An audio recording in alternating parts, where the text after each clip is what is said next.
Le président de la République, Alassane Ouattara, effectuera du 2 au 7 juillet une visite d'État dans le district des Savanes. Comment les populations se préparent-elles à accueillir le chef de l'État? Le point avec Léon Brou. À 15 jours de la visite d'État du président Alassane Ouattara dans le district des Savanes au nord de la Côte d'Ivoire, la région du Thiologo prête à accueillir son fils. Cette assurance se dégage du bilan des préparatifs de cette visite d'État présentée au cadre du Thiologo.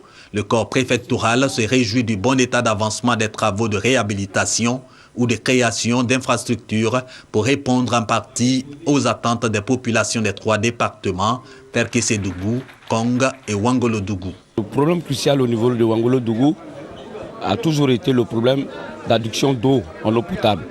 À ce sujet, déjà, je pense qu'un travail a été fait.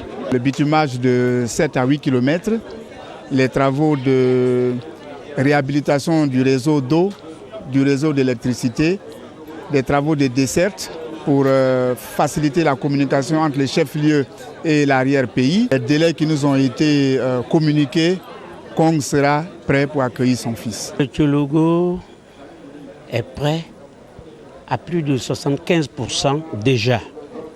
Et je peux dire que d'ici le 25 du mois, tout sera fin prêt. Sur la lenteur dans l'exécution de certains travaux, le président de l'Assemblée nationale, lui-même cadre du Thiologo, a attiré l'attention des cadres et autorités administratives de la région. Pour Guillaume Soro, tout doit être mis en œuvre pour le succès dans la première visite d'État du président de la République dans sa région d'origine.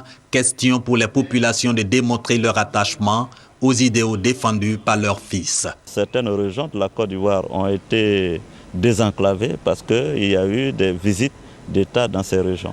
Ce sera aussi l'occasion pour le président de la République de porter un message de réconciliation, un message de paix, de solidarité à l'endroit des populations. Guillaume Soro a également annoncé sa descente prochaine sur le terrain des préparatifs de la visite d'État du président Alassane Ouattara dans le Thiologo. Sur place, le président de l'Assemblée nationale a fait don de 12 millions de francs CFA, 6 millions aux 3 points focaux et le reste au préfet des départements de Perkessédougou, Kong et Ouangolodougou.